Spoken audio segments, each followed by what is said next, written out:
Hi, welcome to Telangana exams YouTube channel. మీరంతా Telangana exams YouTube ఛానల్ని దయచేసి సబ్స్క్రైబ్ చేసుకోండి. ఎందుకంటే మనము 50,000 సబ్స్క్రైబర్స్కి దగ్గరలో ఉన్నాము, చాలా దగ్గరలో ఉన్నాము. మీరు చూసిన వాళ్ళు, వీడియో చూసిన వాళ్ళు ప్రతి ఒక్కళ్ళు కూడా సబ్స్క్రైబ్ చేసుకోవడంతో పాటు మీ ఫ్రెండ్స్కి, ఇతర సోషల్ మీడియా గ్రూపులలో దీన్ని షేర్ చేస్తే, ఈ వీడియో షేర్ చేయడం వల్ల నాకు ఎక్కువ మంది సబ్స్క్రైబర్స్ అవ్వడానికి అవకాశం అనేది ఉంటుంది. అప్పుడు నేను ఉత్సాహంతో ఇంకా ఎక్కువ వీడియోలు చేయడానికి ఛాన్స్ అనేది ఉంటుంది. ఇది ఇవాళ మనము ఇండియన్ ఎకానమీ రీసెంట్ ఇష్యూస్కి సంబంధించినటువంటి 2024 రీసెంట్ ఇష్యూస్కి సంబంధించినటువంటి అక్టోబర్ నవంబర్లో వచ్చినటువంటి, ఈ నవంబర్లో వచ్చినటువంటి సెంట్రల్ గవర్నమెంట్కి సంబంధించినటువంటి డెసిషన్స్ కానీ, ఇండియన్ ఎకానమీకి సంబంధించినటువంటి డెసిషన్స్ కానీ నేను ఈ వీడియోలో ఇవ్వబోతున్నాను. ఇవన్నీ కూడా మీకు ఎగ్జామ్స్కి, రేపు గ్రూప్ 2 ఎగ్జామ్స్కి పనికొచ్చే విధంగానే ఉంటాయి. ప్లస్ మిగతా వాళ్ళు కూడా ఎవరైనా టెస్టులు ఒకవేళ రాయని వాళ్ళు ఉన్నా, ఎగ్జామ్స్ రాయని వాళ్ళు ఉన్నా కూడా ప్రిపరేషన్ అనేది ఇవ్వండి. మనకి వీడియోలోకి వెళ్దాం ఒకసారి. ఇక్కడ 2024-25 ఆర్థిక సంవత్సరానికి భారత ఆర్థిక వృద్ధి రేటు ఎంతగా ఉంటుందని చెప్పి అంతర్జాతీయ రేటింగ్ ఏజెన్సీ మూడీస్ అంచనా వేసింది. ఇందులో 7.2, 7.4, 7.1, 8.4 ఏది కరెక్ట్ అంటే ఇందులో 7.2 అనేది కరెక్టు. మీకు భారత వృద్ధి రేటుకు సంబంధించినటువంటి ఇలా అయినా అడిగే అవకాశం ఉంది.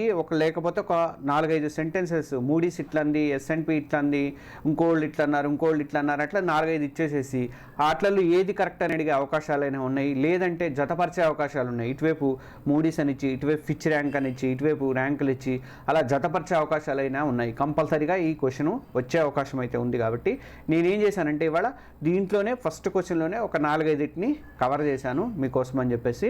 అవన్నీ ఒక్కసారి మీరు చూడండి, ఏది కూడా వీడియోని మిస్ చేయదు. మిస్ చేస్తే ఎకానమీ కాబట్టి చాలా కన్ఫ్యూజ్ అవుతారు. ప్రతిదీ కూడా కంపల్సరీ చూసుకుంటూ వెళ్ళండి. ఒకటి, అంతర్జాతీయంగా రాజకీయ అనిశ్చిత పరిస్థితులు ఉన్నప్పటికీ కూడా ఆర్బీఐ అప్రమత్త వ్యవహరిస్తోంది. ద్రవ్యోల్బణ భయాల వల్ల రిజర్వ్ బ్యాంకు డిసెంబర్ సమీక్షలో కూడా కఠిన పరపతి విధానాన్ని కొనసాగించే ఛాన్స్ ఉందని చెప్పేసి అంతర్జాతీయ రేటింగ్ ఏజెన్సీ మూడీస్ అంచనా వేసింది. అలాగే ఈ ఏడాది భారత వృద్ధి రేటు 7.2% నమోదు కావచ్చని చెప్పేసి మూడీస్ చెప్తోందనమాట. 2024లో 7.2%, 2025లో 6.6%, 2026లో 6.5% చొప్పున వృద్ధి ఉండవచ్చు అని చెప్పేసి మూడీస్ అంచనా అనేది వేసింది. అయితే ఇక్కడ 2025, 2026 కూడా ముందే అంచనా ఇచ్చినప్పటికీ, ముందస్తు అంచనా ఇచ్చినప్పటికీ కూడా అప్పటికప్పుడు మళ్ళీ చేంజెస్ చేసే అవకాశాలు అయితే ఉన్నాయి. కాబట్టి ప్రస్తుతానికి మాత్రం 2024లో మనకి ఎంత ఇస్తుంది అన్నది మనం గుర్తుపెట్టుకోవాలి. 7.2% ఇస్తుంది అన్నది ఇక్కడ మూడీస్కి సంబంధించింది. ఇంకొకటి ఉంది, 2026-27 వరకు కూడా 2026-27 వరకు కూడా భారత వృద్ధి రేటు 5.5% నుంచి 7% వరకు కొనసాగే అవకాశం ఉందని చెప్పి S&P గ్లోబల్ రేటింగ్స్ అంచనా వేసింది. నేను చెప్పా కదా, మూడీస్, ఫిచ్, తర్వాత S&P, ఆర్బీఐ, SBI ఇట్లా అన్నీ ఇచ్చుకుంటూ వచ్చి ఉత్తర పక్కన మండి మీకు ABCDలు ఇచ్చి జతపరచమైన అవకాశాలు ఉంది. కాబట్టి వీటన్నిటిని చూడండి. 2026-27 వరకు కూడా భారత వృద్ధి రేటు 6.5% నుంచి 7% వరకు కొనసాగుతుందని చెప్పేసి S&P గ్లోబల్ రేటింగ్స్ అంచనా వేసింది. మౌలిక సదుపాయాలు కల్పించడంపై వ్యయాలు, తర్వాత ప్రైవేటు వినియోగం పెరుగుతుండటంతో భారత్లో వృద్ధి రేటుకి తోడ్పడుతున్నాయని చెప్పేసి అంటోంది. ఇక మూడోది, ప్రస్తుత ఆర్థిక విద్యా సంవత్సరం అంటే 2024-25లో ఆర్థిక వృద్ధి 7.2% నమోదయ్యే ఛాన్స్ ఉందని చెప్పి రిజర్వ్ బ్యాంక్ ఇండియా ప్రకటించింది. ఇది చాలా చాలా ఇంపార్టెంట్. మన రిజర్వ్ బ్యాంక్ ఎంత ప్రకటించిందంటే 7.2% ఉంటుందని ప్రకటించింది. అలాగే 2023-24లో భారత వృద్ధి రేటు 8.2%గా ఉన్నట్లుగా చెప్పింది ఆర్బీఐ. ఆర్బీఐ చెప్పిన ప్రకారం ప్రస్తుతం ఎంత ఉండాలంటే 7.2%గా నమోదయ్యే అవకాశాలు అయితే ఉన్నాయి. అలాగే పోయిన సంవత్సరము 2023-24 ఆర్థిక సంవత్సరంలో వచ్చేసరికి 8.2%గా నమోదు అనేది అయింది. ఇంకొకటి ఉన్నది, organisation for economic and cooperation and development OECD అనేది కూడా మన ఆర్థిక రేట్ని చెప్పింది. ఇది 2024 సెప్టెంబర్ 25న రిలీజ్ చేసినటువంటి మధ్యంతర ఆర్థిక అవుట్లుక్ నివేదిక ప్రకారము 2025 ఆర్థిక సంవత్సరానికి భారత వృద్ధి రేటు అంచనాను 6.6 నుంచి 6.7 వరకు పెంచింది. ఇది మొత్తం నేను ఇక్కడ 4 కవర్ చేశాను. మూడీస్ కవర్ చేశాను, OECD కవర్ చేశాను, అలాగే మనకి ఆర్బీఐ కవర్ చేశాను, S&P గ్లోబల్ రేటింగ్స్ కూడా కవర్ చేశాను. ఇలాంటివన్నీ మీరు ఫాలో అవుతుండండి. అయితే నేను ఒక విజ్ఞప్తి ఏం చేస్తున్నానంటే, మీరు మనకి ఒక ఇది ఉంది, టెలిగ్రామ్ గ్రూప్ ఒకటి ఉంది. మీరు ప్రతి వాళ్ళు కూడా టెలిగ్రామ్ గ్రూప్లో ఎక్కువ మంది జాయిన్ అయితే నేను టెలిగ్రామ్ గ్రూప్లో రెగ్యులర్గా ఇట్లాంటివి ఏమన్నా వచ్చినాయంటే ప్రతిదాన్ని వీడియో చేయలేను కదా, ఇంకొక రేటింగ్ ఏదో వచ్చింది ఇవాళ నేను వీడియో చేయలేను కదా, అందువల్ల దానికోసం మీకు ఇన్ఫర్మేషన్ ఇస్తాను. కాబట్టి మీరు ప్రతి ఒక్కరు కూడా కింద నేను ఎగ్జామ్ సెంటర్కి సంబంధించినటువంటి ఒక టెలిగ్రామ్ లింక్ పెట్టాను. ఆ టెలిగ్రామ్ లింక్లో మీరు ప్రతి ఒక్కరు జాయిన్ అవ్వండి. అలాగే తెలుగు వర్డ్ అని చెప్పేసి న్యూస్కి సంబంధించి కూడా ఒక లింక్ కూడా పెట్టాను. ఆ రెండిట్లో మీరు జాయిన్ అయితే మీకు ఎలాంటి ఇన్ఫర్మేషన్ ఆ నుంచి కావాలన్నా కూడా దాంట్లో వచ్చే అవకాశం అయితే ఉంటుంది. కాబట్టి టెలిగ్రామ్ గ్రూపులు అయితే మనకు 1,00,000 మంది దాకా కూడా చేర్చుకునే అవకాశం. మా గ్రూపులు కూడా ఉన్నాయి, వాట్సాప్ గ్రూపులు కూడా బోల్డ్ అని, జిల్లా గ్రూపులు 2 చొప్పున బోల్డ్ అని ఉన్నాయి మనకి. అటు ఆంధ్రప్రదేశ్ కానీ ఇటు తెలంగాణ కానీ 2 ఉన్నాయి. అందుకని మీరు ఇప్పుడు ఇవన్నీ మెయింటైన్ చేయడం నాకు కష్టమవుతుంది. కాబట్టి ఈ రెండింటిని నేను కాసుకొని ఉంటాను. ఈ రెండింటిలో మీరు మాత్రం జాయిన్ అవ్వండి. దాని లింక్ నేను పెడతాను ఇమీడియట్లీ. ఇవాళ మీరందరూ వీడియో చూసే వాళ్ళందరూ కూడా టెలిగ్రామ్ గ్రూప్లో మాత్రం జాయిన్ అవ్వండి. ఎగ్జామ్ సెంటర్ టెలిగ్రామ్ గ్రూపు, తర్వాత తెలుగు వరల్డ్ ఎగ్జామ్ గ్రూప్, ఆ రెండింటి గ్రూపులో మాత్రం మస్ట్గా జాయిన్ అవ్వండి. ఆ 2 లింకులు నేను పెడతాను. ఇంకా నెక్స్ట్ తర్వాత అంతర్రాష్ట్ర మండలిని కేంద్ర ప్రభుత్వం పునర్వ్యవస్థీకరించింది. దీనికి సంబంధించి ఈ కింది ప్రకటనలో ఏవి సరైనవి? ఇవి నిన్న మొన్న వచ్చిన వార్త. ఇది 2022 మే 19న ఇచ్చిన నోటిఫికేషన్ ప్రకారం ఏర్పడినటువంటి పాత మండలిని రద్దు చేసి కొత్త నోటిఫికేషన్ కేంద్ర ప్రభుత్వం రిలీజ్ చేసింది. తర్వాత 2 ప్రధానమంత్రి నరేంద్ర మోడీ చైర్మన్గా ఉండే ఈ మండలిలో అన్ని రాష్ట్రాలు, కేంద్రపాలిత ప్రాంతాల సీఎంలు, రాష్ట్రపతి పాలన ఉండే రాష్ట్రాల గవర్నర్లు, 9 మంది కేంద్ర కేబినెట్ మంత్రులు సభ్యులుగా నియమితులయ్యారు. తర్వాత మరో 20 మంది కేంద్ర మంత్రులను శాశ్వత ఆహ్వానితులుగా చేర్చారు. వీటిలో ఏది కరెక్టే అంటే డి కరెక్ట్, అంటే డిలో 1, 2 కరెక్ట్, 3 తప్పు అనమాట. 20 మంది కేంద్ర మంత్రులను శాశ్వత ఆహ్వానితులుగా కాదు చేసింది, 13 మందిని మాత్రమే కేంద్ర మంత్రులను శాశ్వత ఆహ్వానితులుగా చేర్చారు. ఇందులో అమిత్ షా, రాజ్నాథ్ సింగ్, తర్వాత నిర్మలా సీతారామన్ వీళ్ళందరూ ఉన్నారు. మన దగ్గరకు వచ్చేసరికి ఈ అంతర్రాష్ట్ర మండలిలో ఎవరెవరు ఉన్నారంటే ఏపీ, తెలంగాణ సీఎంలు అయినటువంటి చంద్రబాబు, రేవంత్ రెడ్డి ఉన్నారు. ఇంతకుముందు జగన్ను, కేసీఆర్ ఉంటే ఆ పేరు తీసేసి వీళ్ళ పేర్లు చేర్చారు. ఇప్పుడు చంద్రబాబు, రేవంత్ రెడ్డి సభ్యులుగా చేర్చారు. అలాగే కేంద్ర మంత్రులకు వచ్చేసరికి ఏపీ, తెలంగాణకు చెందినటువంటి మంత్రులు కిషన్ రెడ్డి కానీ, రామ్మోహన్ నాయుడు కానీ వీళ్ళిద్దరిని కూడా శాశ్వత ఆహ్వానితుల్లో దీంట్లో అంతర్రాష్ట్ర మండలిలో వీళ్ళకి సభ్యత్వం వాళ్ళని చేర్చుకోవడం, శాశ్వత సభ్యతలుగా నియమితులైతే అయ్యారు. ఇక రాజ్యాంగం ఆర్టికల్లోని 263 కింద అంతర్రాష్ట్ర మండలిని ఏర్పాటు చేయాలని చెప్పేసి 1988 జనవరిలో సూచించినటువంటి కమిషన్ ఏది? మీకు అంతర్రాష్ట్ర మండలి గురించి కరెంట్ అఫైర్ వరకు చెప్పాను, కానీ అసలు అంతర్రాష్ట్ర మండలి ఎట్లా ఏర్పడింది, ఏ రికమెండేషన్ ఏర్పడింది అనేది తెలిస్తే బెటరు. దీని మీద కూడా ఒక క్వశ్చన్ అడిగితే మళ్ళీ మన వాళ్ళు ఎక్కడ పోతారని చెప్పి దాన్ని కూడా నేను క్యాచప్ చేసి దాన్ని కూడా మీకు ఇక్కడ ఇస్తున్నా. ఇక్కడ ఏ కమిషన్ సూచించిన ప్రకారం ఆ రాజ్యాంగంలోని ఆర్టికల్ 263 కింద 1988 జనవరిలోనే ఈ అంతర్రాష్ట్ర మండలిని ఏర్పాటు చేయాలని సూచించినటువంటి కమిటీ ఏది అంటే ఇక్కడ Kone Rangarao committee, C Rangarajan committee, Narasimhan committee, Sarkari commission. వీటిలో ఏది కరెక్ట్ అంటే డి సర్కారీ కమిషన్ అనేది కరెక్ట్ అనమాట. దాని గురించి వివరణ అనేది చూద్దాం ఒకసారి. కేంద్ర రాష్ట్రాల మధ్య, వివిధ రాష్ట్రాలకు మధ్య సత్సంబంధాలను నెలకొల్పడానికి అంతర్రాష్ట్ర మండలిని ఉండాలని చెప్పేసి ఆర్టికల్ 263 చెప్తోంది. రాజ్యాంగంలోని ఆర్టికల్ 263 263. ఆర్ఎస్ సర్కారీ కమిషను 1988 జనవరిలో ఇచ్చినటువంటి నివేదిక ప్రకారము శాశ్వత ప్రాతిపదికన ఇంటర్ గవర్నమెంటల్ కౌన్సిల్ని ఆర్టికల్ 263 కింద ఏర్పాటు చేయాలని చెప్పేసి ఆ కమిషను, ఆర్ఎస్ సర్కారీ కమిషను రికమెండ్ చేసింది.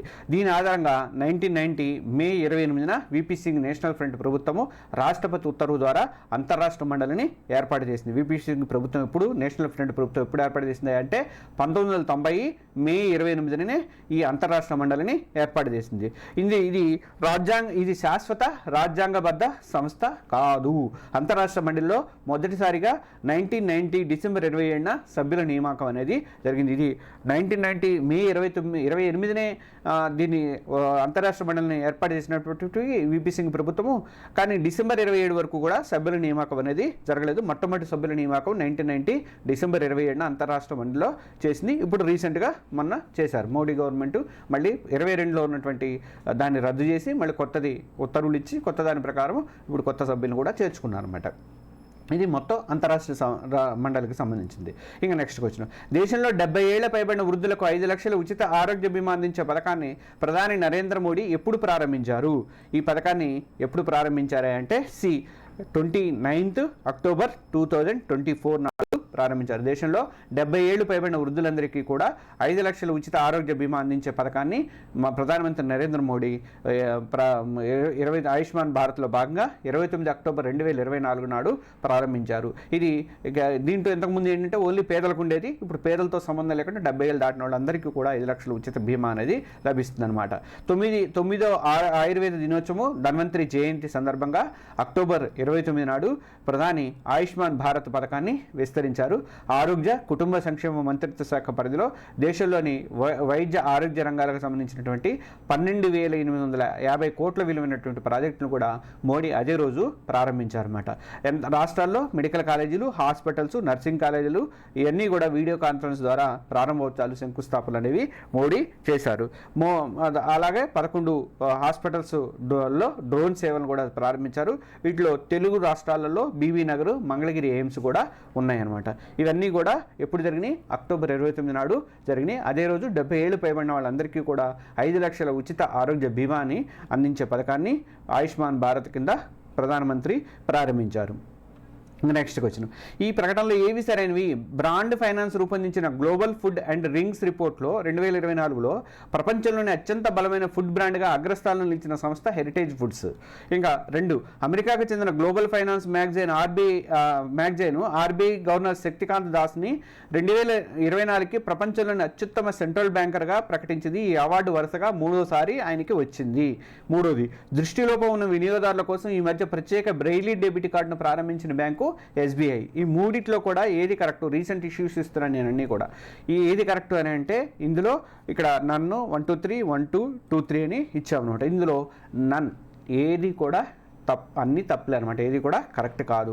ఏంటి, ఎందుకు అంటే ఇది సరైన జవాబులు ఏంటంటే బ్రాండ్ ఫైనాన్స్ రూపొందించినటువంటి global food and drinks report 2024లో ప్రపంచంలోనే అత్యంత బలమైనటువంటి ఫుడ్ బ్రాండ్గా అగ్రస్థానం నిలిచిన సంస్థ అమూల్. మీ అందరికీ తెలిసింది గుజరాత్కు చెందినటువంటి Amul global food and drinks report ప్రకారం 2024లో అత్యంత బలమైన ఫుడ్ బ్రాండ్గా అగ్రస్థానంలో నిలిచింది. ఇంకా 2వది, అమెరికాకు చెందినటువంటి global finance magazine RBI governor Shaktikanta దాస్ని 2024కి ప్రపంచంలోని అత్యుత్తమైన సెంట్రల్ బ్యాంకర్గా ప్రకటించింది. ఈయనకి అవార్డు రావడం 2వసారి, 3వసారి కాదు, వరుసగా 2వసారి అనేది వచ్చింది. ఇంకా 3వ తప్పు ఏంటంటే దృష్టిలోపం ఉన్నటువంటి వినియోగదారుల కస్టమర్ల కోసం అని చెప్పి ఈ మధ్య, అంటే బ్లైండ్ వాళ్ళ కోసం అని చెప్పి ఈ మధ్య ప్రత్యేకంగా బ్రెయిలీ డెబిట్ కార్డును ప్రారంభించిన బ్యాంక్ ఏదయ్యా అంటే పంజాబ్ నేషనల్ బ్యాంక్. ఇది పిఎన్బి అంతఃదృష్టి అనే పేరుతో ఈ బ్రెయిలీ డెబిట్ కార్డుని పిఎన్బి ప్రకటించింది. ఎస్బీఐ కాదు, పిఎన్బి పంజాబ్ నేషనల్ బ్యాంకు ప్రకటించింది. ఇది 3 తప్పు. 3టికి జవాబులు అనేది నేను ఇచ్చాను. ఇక నెక్స్ట్, ప్రాంతీయ గ్రామీణ బ్యాంకులో ఆర్ఆర్బి 4వ దశ విలీన ప్రక్రియను ఆర్థిక శాఖ ప్రారంభించింది. ప్రస్తుతం దేశంలో ఎన్ని ప్రాంతీయ బ్యాంకులు ఉన్నాయి? ప్రాంతీయ బ్యాంకులు అంటే తెలిసి మీకు గ్రామీణాభివృద్ధి బ్యాంకు ఉంటాయి కదా, అలాంటివి. ఆంధ్రప్రదేశ్ గ్రామీణాభివృద్ధి బ్యాంక్ ఒకటి ఉంది, తర్వాత దక్కన్ ఉన్నట్టుంది. అలాంటి గ్రామీణ బ్యాంకులు ఉన్నాయి కదా. ఈ గ్రామీణ బ్యాంకుల్ని మెర్జ్ చేస్తుంది. 4వ దశ విలీన ప్రక్రియ అనేది ప్రారంభించింది. మొత్తం అసలు ఇప్పుడు దేశంలో ఎన్ని ఉన్నాయా అంటే 53, 43, 23, 29. అంటే ఇందులో 43 అనేది కరెక్ట్. 43 రూరల్ బ్యాంక్స్ అనేవి, రీజనల్ బ్యాంక్స్ అనేవి ఉన్నాయన్నమాట. రీజనల్ రూరల్ బ్యాంక్స్ అనేవి ఉన్నాయి.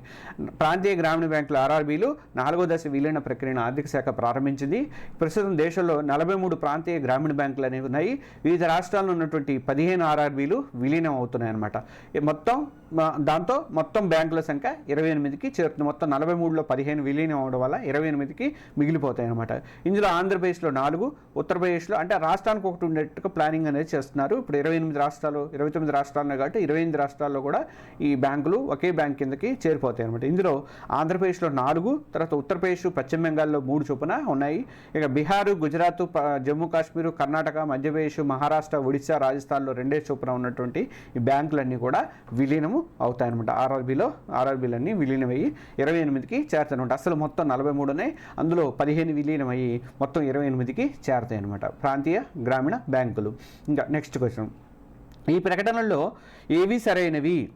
2024 సెప్టెంబర్లో భారత్ ఉజ్బెకిస్తాన్తో ద్వైపాక్షిక పెట్టుబడి ఒప్పందం BIT బయోలెటరల్ ఇన్వెస్ట్మెంట్ ట్రీటీపై సంతకం చేసింది. రెండోది గ్లోబల్ ఇన్నోవేషన్ ఇండెక్స్ 2024లో భారత్ స్థానము 39.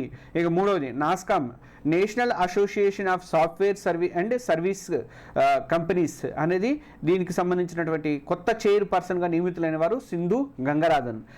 ఈ మూడిట్లో ఏది కరెక్ట్ అనేది ఇక్కడ మన క్వశ్చన్ అనమాట. ఇందులో సి 3 కూడా కరెక్ట్ అనమాట. దానికి సంబంధించిన వివరణ అనేది మనం చూద్దాం. 2024 సెప్టెంబర్లో భారత్ ఉజ్బెకిస్తాన్ దేశంతో ద్వైపాక్షిక పెట్టుబడి ఒప్పందం BIT బయోలెటరల్ ఇన్వెస్ట్మెంట్ ట్రీటీ అంటారు. ఇది సంతకం చేసింది. ఇది 2024 సెప్టెంబర్లో జరిగింది. పెట్టుబడిదారుల విశ్వాసాన్ని పెంపొందించడము, రెండు దేశాల మధ్య ఆర్థిక సహకారాన్ని పెంపొందించడమే లక్ష్యంగా ఈ రెండు దేశాలు కూడా ఒప్పందం మీద సంతకాలు అనేవి చేసినాయి. ఇక భారత ఆర్థిక మంత్రి అయినటువంటి నిర్మలా సీతారామన్ ఈ దేశంలో పర్యటించిన సందర్భంగా ఉజ్బెకిస్తాన్ రాజధాని అయినటువంటి తాష్కెంట్లో ఈ ఉజ్బెకిస్తాన్ ఉప ప్రధాని ఈయన కోజ్గయేవ్ జంషీద్ అబ్దుకాకిమోవిచ్ అనే అతనితో కలిసి ఈ ఒప్పందం మీద నిర్మలా సీతారామన్ సంతకాలు అనేవి చేశారన్నమాట. ఇంకా రెండవది గ్లోబల్ ఇన్నోవేషన్ ఇండెక్స్ 2024లో భారత్ 39వ స్థానంలో నిలిచింది. మొత్తం 133 దేశాల ఆర్థిక వ్యవస్థల ఆధారంగా ఈ గ్లోబల్ ఇన్నోవేషన్ ఇండెక్స్ అనేది రూపొందించారు. వరుసగా 14వ ఏట రిలీజ్ చేసినటువంటి ఇండెక్స్లో స్విట్జర్లాండ్ మొదటి స్థానంలో నిలిచింది. ఇంకా తర్వాత స్వీడన్ 2వ స్థానం, USA అమెరికా 3వ స్థానము, సింగపూర్ 4వ స్థానము, UK 5వ స్థానంలో నిలిచాయన్నమాట. ఇక ఇంకోటి నాస్కామ్కి వచ్చేసరికి NASSCOM national association of software and service companies అనే దాంట్లో కొత్త చైర్పర్సన్గా నియమితులైన వారు సింధు గంగారాథన్ కరెక్టే. ఈమె రాజేష్ నంబియార్ స్థానంలో నియమితులైన. ఇంతకుముందు రాజేష్ నంబియారు నాస్కామ్కి చైర్మన్గా ఉన్నారు. ఇప్పుడు ఈమె కొత్త ఆమె నాస్కామ్ చైర్పర్సన్గా వచ్చారు సింధు గంగాధరన్. ఈమె రాజేష్ నంబియార్ స్థానంలో వచ్చారు. ప్రస్తుతం SAP ల్యాబ్స్ ఇండియా మేనేజింగ్ డైరెక్టర్గా MDగా సింధు పనిచేస్తున్నారు అనమాట. ఇది దీనికి సంబంధించినటువంటిది. నెక్స్ట్ సుగంధ ద్రవ్యాల ఎగుమతులు, యాలకుల ఉత్పాదకను పెంచడానికి స్పైసెస్ బోర్డ్ ఆఫ్ ఇండియా ఈ మధ్య ప్రారంభించినటువంటి పథకం పేరేంటి? ఇది స్పైస్ గ్లోబల్, తర్వాత స్పైస్ ADVT, తర్వాత స్పైసెడ్. ఈ వీటిలలో ఏది కరెక్ట్ అయ్యా అంటే ఇందులో D స్పైసెడ్ అనేది కరెక్ట్ అనమాట. స్పైసెడ్కి పూర్తి పేరు ఏంటంటే sustainability in spice sector through progressive innovative and collaboration intervention for export development అనేది స్పైసెడ్కి పూర్తిగా ఉన్నటువంటిది పదం. ఒకసారి మరోసారి చెప్తుంటే sustainability in spice sector through progressive innovative and collaboration interventions for export development. ఇది దేనికి సంబంధించిందంటే సుగంధ ద్రవ్యాల ఎగుమతులు, యాలకుల ఉత్పాదన పెంచడానికి స్పైస్ బోర్డ్ ఆఫ్ ఇండియా ప్రారంభించినటువంటి కొత్త పథకం స్పైసెడ్ అనమాట. Next question. దేశంలో శాస్త్ర సాంకేతిక రంగాల సామర్థ్యాన్ని పెంపొందించడము, పరిశోధన, ఆవిష్కరణ, సాంకేతిక అభివృద్ధిని ప్రోత్సహించడము, అలాగే సైన్స్ అండ్ టెక్నాలజీ, ఇన్నోవేషన్, STIలను బలోపేతం చేయడమే లక్ష్యంగా కేంద్ర ప్రభుత్వం ఇటీవల ఏ పథకానికి ఆమోదం తెలిపింది? PM విజ్ఞాన్ ఇన్నోవేటివ్, విజ్ఞాన్ ధార ఏది కాదు. ఇది విజ్ఞాన్ ధార అనేది దీనికి సంబంధించినటువంటి జవాబు అనమాట.